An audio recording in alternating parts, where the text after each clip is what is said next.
Ako si Victor Macamay, 41 years old, taga Dasma, Cavite. Nung bata ako, mga elementary days, normal naman yung katawan. Yung bata, mahilig sa mga laro. And then, yun, one time, na-hospital ako, gawa ng nahihirapan akong huminga. Tapos yun pala, meron akong, na meron akong asthma. Doon ko naramdaman na, yun, hinihingal na. College days ako noon, may nagyayala sa akin na yun, umakyat ng bundok. Ngayon sabi ko, baka alanganin ako dyan kasi yun nga, may asthma ako. Sabi sa akin, pwede mo naman paghandaan, mag-jogging ka, mag-walking ka, para kahit paano, pag umakyat na ng bundok, prepared ka. So ayun, nag-running, jogging ako, walking. Yun hanggang sa, yun nga, yung umakyat kami ng bundok, yun, awa ng Diyos, naka-survive. Sabi ko, okay ito parang, ba't hindi ako inatake ng asthma? Tapos nakakalanghap pa ako ng mga sariwang hangin. Nakikita ko pa yung ganda ng paligid or yung mga kabundukan, mga kakahuyan. Yun, parang sabi ko, ang sarap naman ng ganito, na ma-experience mo yung ganito, kahit na may asthma ka. Ang una kong sinalihan na takbuhan, yung sa bundok. Una ko sa Maragondon yun, sa Mount Marami. Trail run. Awa ng Diyos, nakakatapos naman. Sa mga experience ko sa pagtakbo, nakasali na ako sa mga patakbo ng 7-Eleven, sa Imus, mga ganyan. Patakbo sa mga local government. Yun nga, tapos nakasali rin ako sa yung may kasamang obstacle, yung Titans. Doon na lesson yung asthma ko talaga sa pagtakbo ko at saka sa pag-akyat ko ng bundok.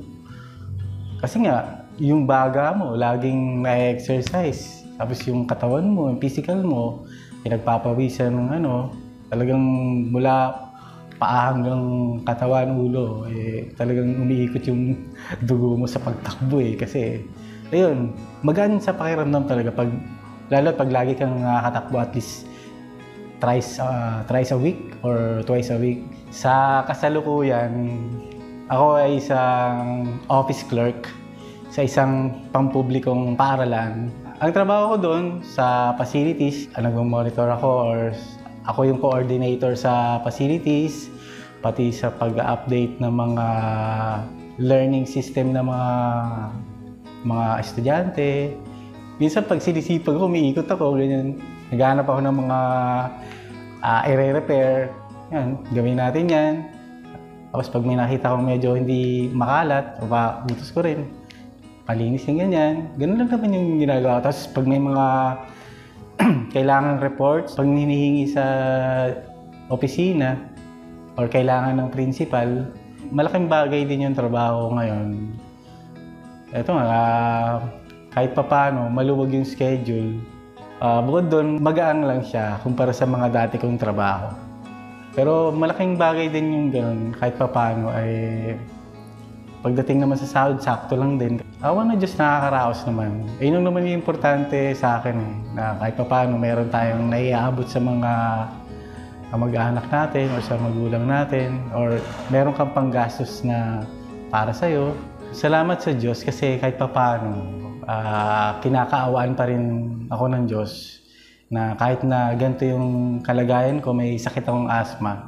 Kahit pa paano, nagkakaroon ako ng ginhawa sa pagtakbo, sa pag-akyat. Yun yung naging way ko para kahit pa paano, naging magaan yung pakiramdam ko.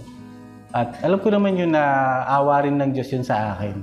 Yun, kumpara sa mga dati kong trabaho, nagpapasalamat ako sa Diyos kasi yung nabigyan ako ng mas maalwan na trabaho kumpara sa dati. Na yung trabaho kong ngayon, sa totoo lang hindi ko inaasahan. Yun, may nag-chat na lang sa akin na dito, pumasok ka rito, magtrabaho ka. Yun, kaya nagpapasalamat ako sa Diyos na yung mga bagay na hindi mo inaasahan. At minsan, yung hinihiling natin, hindi agad dumarating. Kusa na lang itong darating. Ang may papayo ko po sa mga kagaya ko na may karamdaman, katulad ng asthma, huwag tayong mawala ng pag-asa.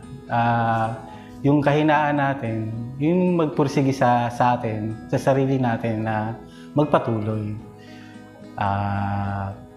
Hingi tayo ng awa sa Diyos na magawa natin yung mga bagay na sa tingin natin hindi natin kaya. Ipagtiwala natin sa Diyos ang lahat ng ating ginagawa. Lakipan ng sipag at tiyaga, laban lang.